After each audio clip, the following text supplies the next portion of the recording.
Hello, all of you again.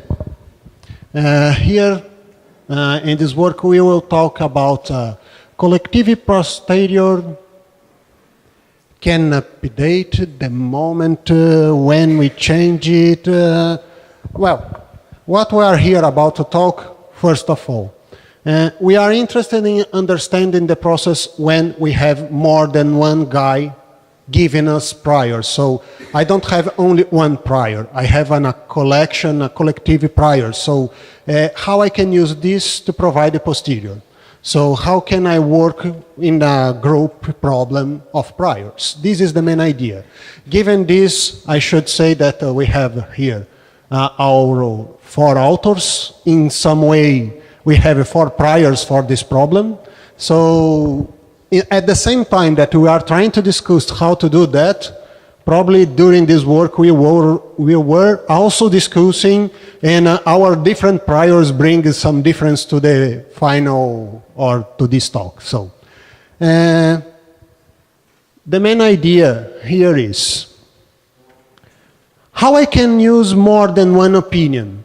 We are under the Bayesian framework, thinking that I have prior, likelihood, then I can compute posterior and do my inference in posterior. But when we have and here we are working under the basis that our priors is always a density function, is not improper priors. These are functions and can be constructed, built, we can do all the computations.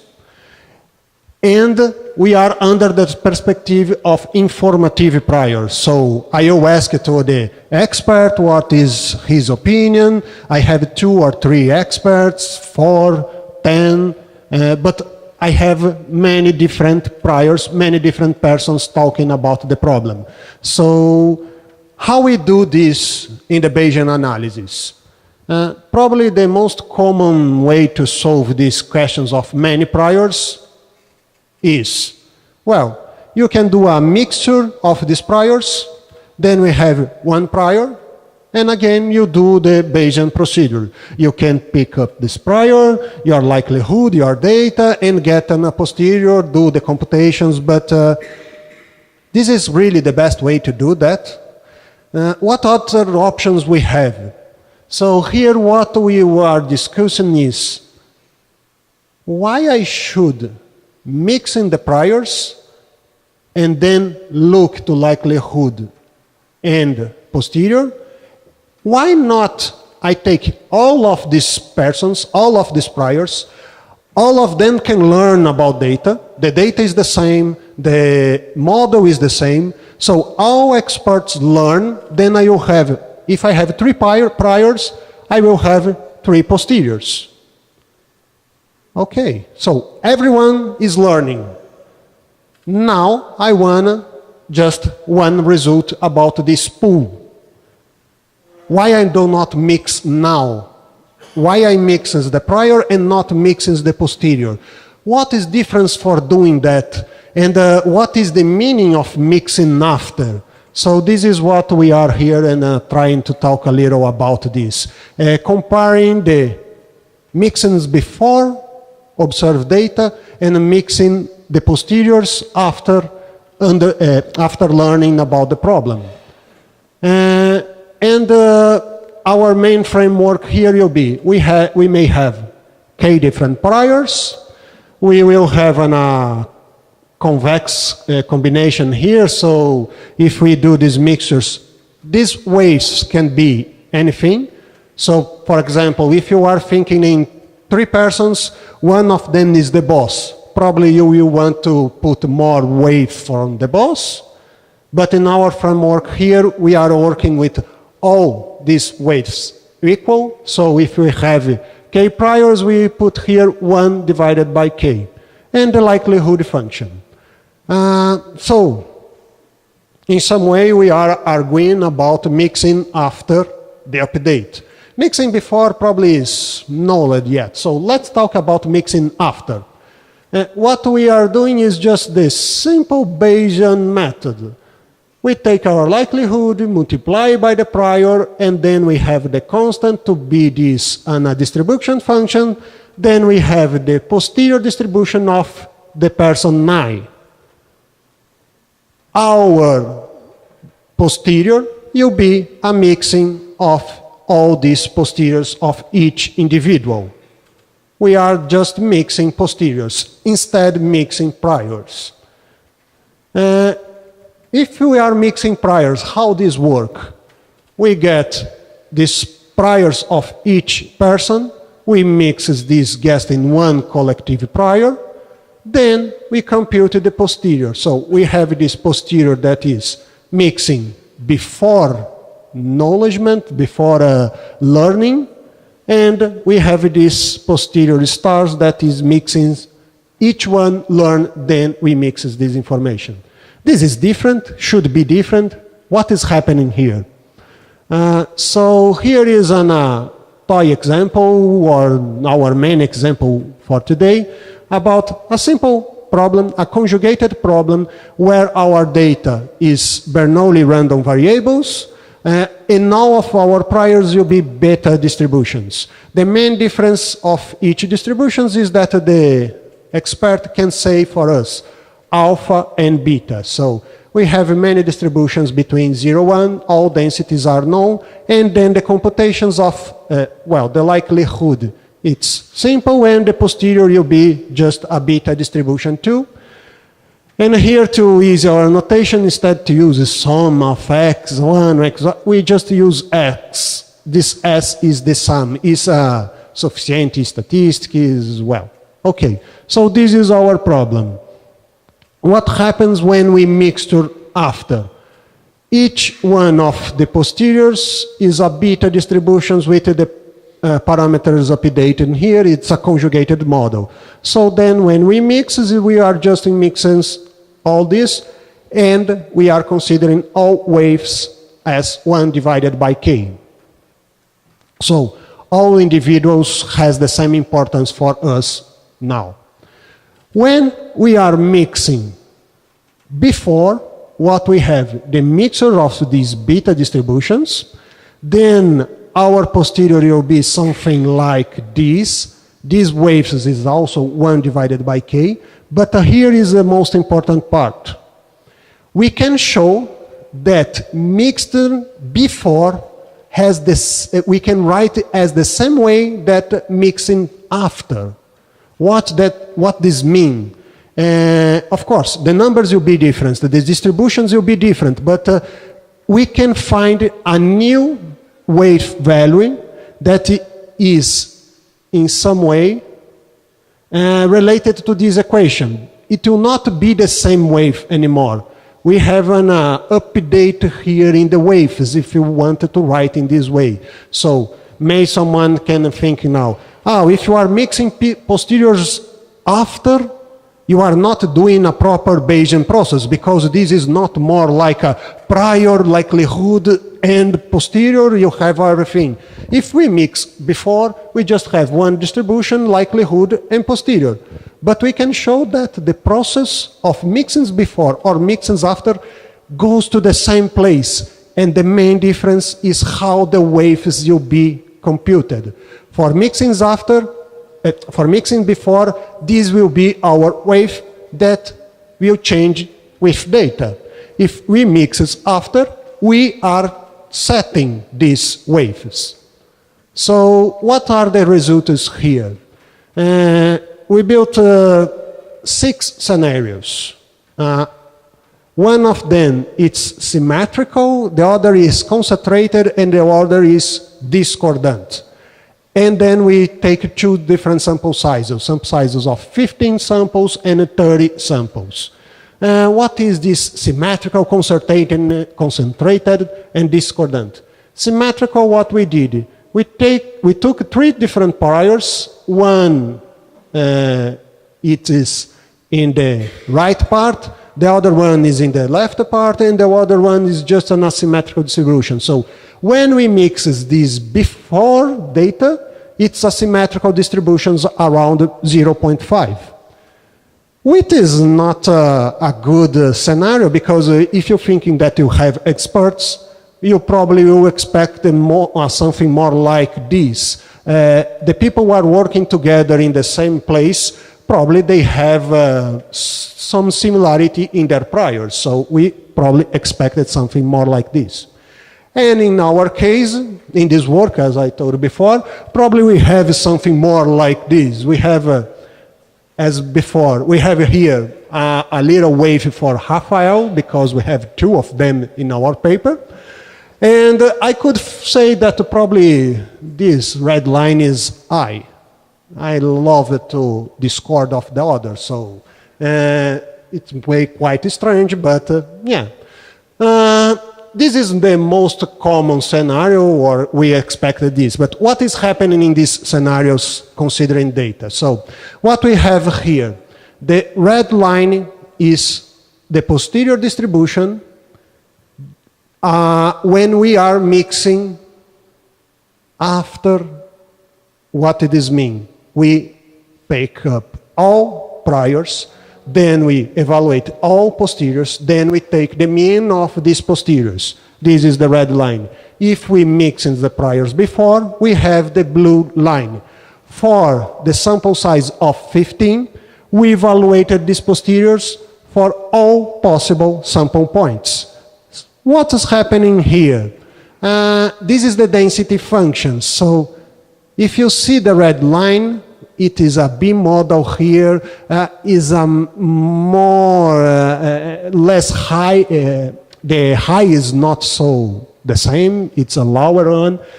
And if we look to all samples, we can do something like a small video now.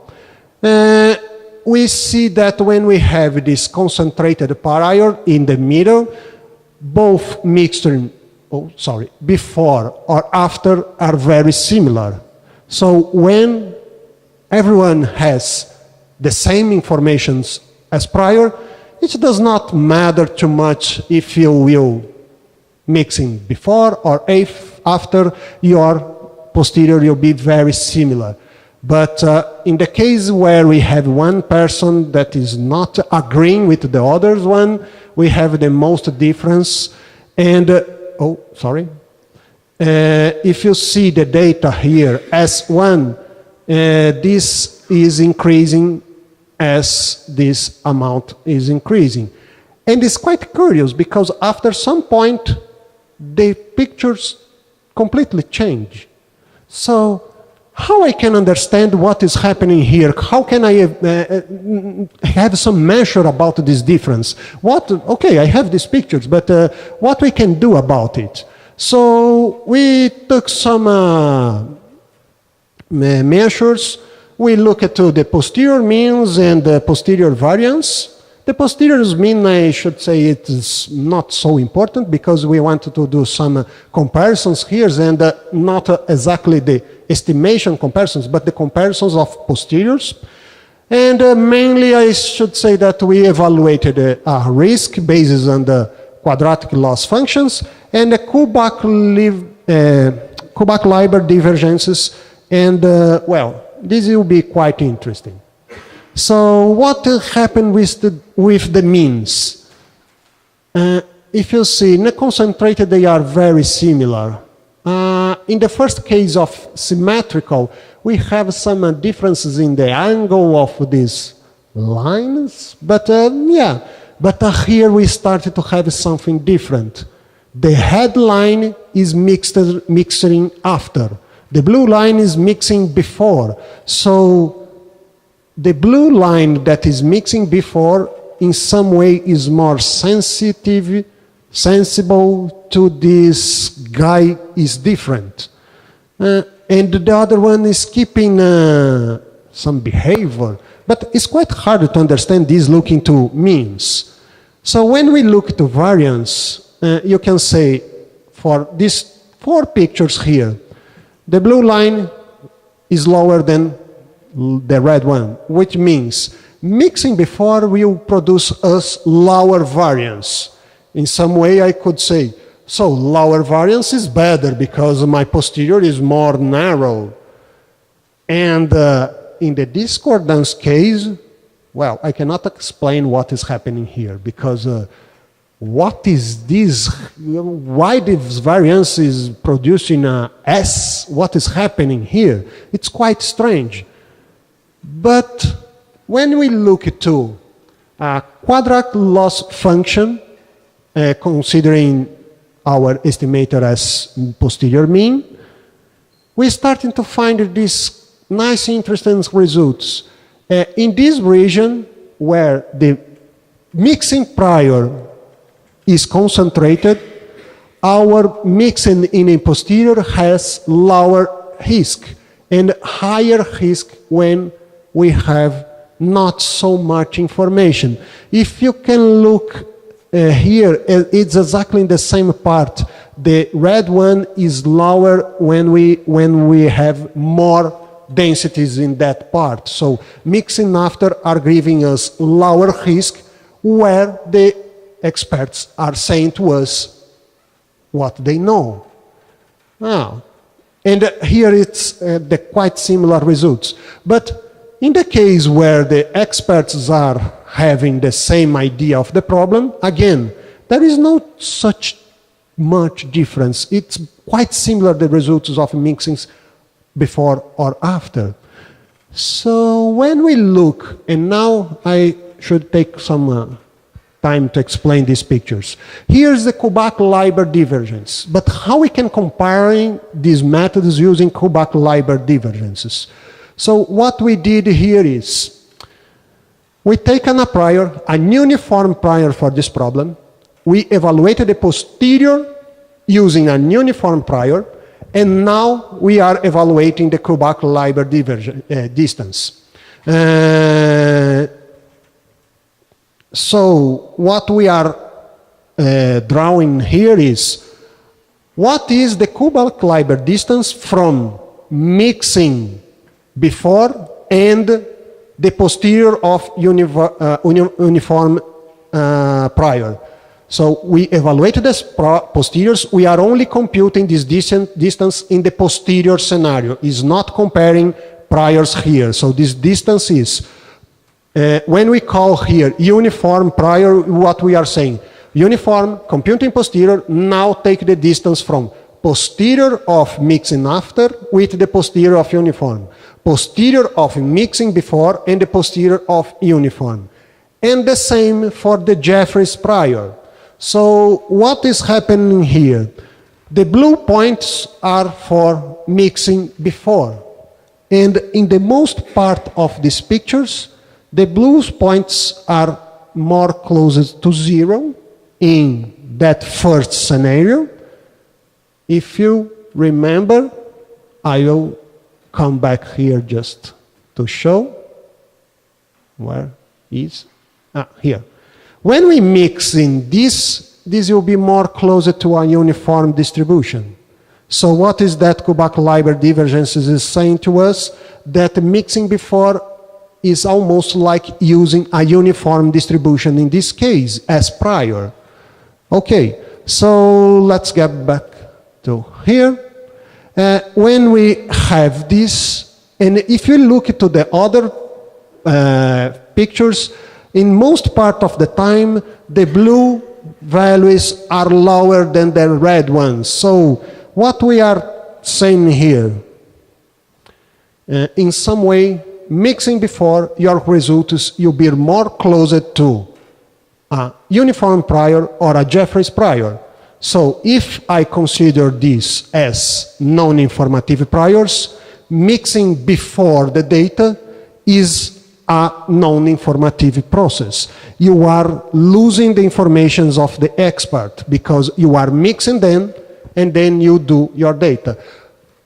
What is the meaning of mixing afters in this case? If we think that every expert is right, mixing them before, I am some way losing something here, maybe. But when everyone learns, so everyone has an a posterior, and I'm mixing now, it's something like I'm saying, all of them learn. I am using all of their information, and now when I am mixing, okay, I am losing too, but I am losing less because I am losing after learning. So the posterior now is in some way more informative. Okay, so let me say one thing here. Of course, we are not proving that. This is our point of view of these results. This is not an statement, this is true, you must do mixing after posterior and you will have more informative priors. No, but look into these results. What we're starting to think about is, if I am trying to use a subjective prior and a prior that are keeping the information of the group, it's right to mix in before. This is the proper way for do that. How are our options? We have another options. And these options are still Bayesian because, okay, we can discuss if we take, but you are taking a lot of posteriors and then you are mixing. This is not the Bayesian process. Why not? We can write this exactly, if I'm mixing before, it's the same result. So, another interesting detail about this.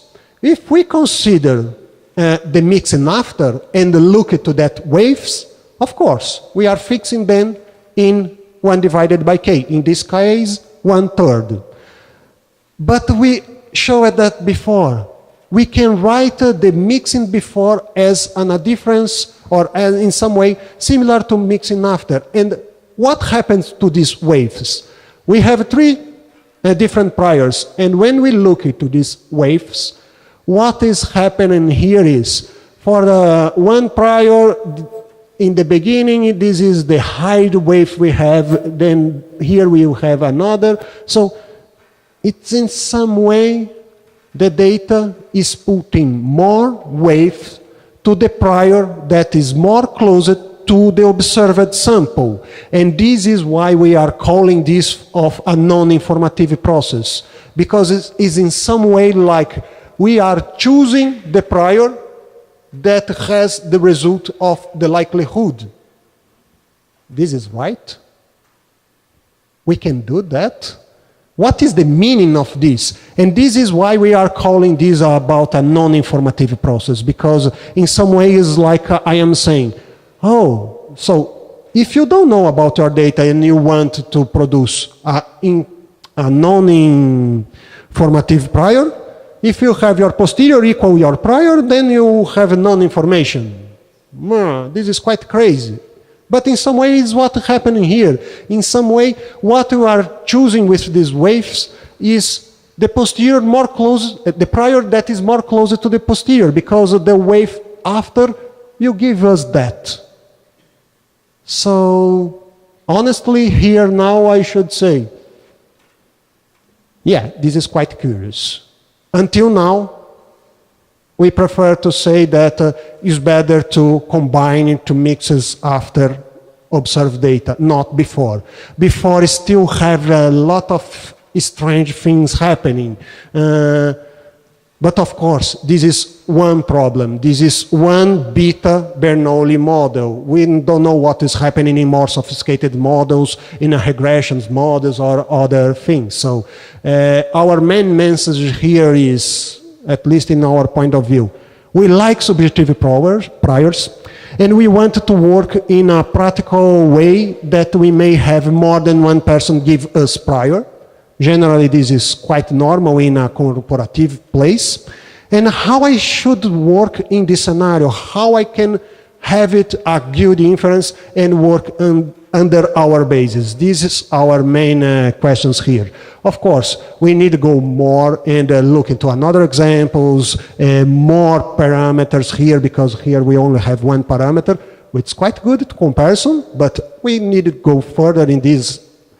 But also, well, at least for us that worked here, this result is quite interesting. This produces a lot of discussions and what we are doing, what we are happening. So maybe this is our big message here, or our main message in this work.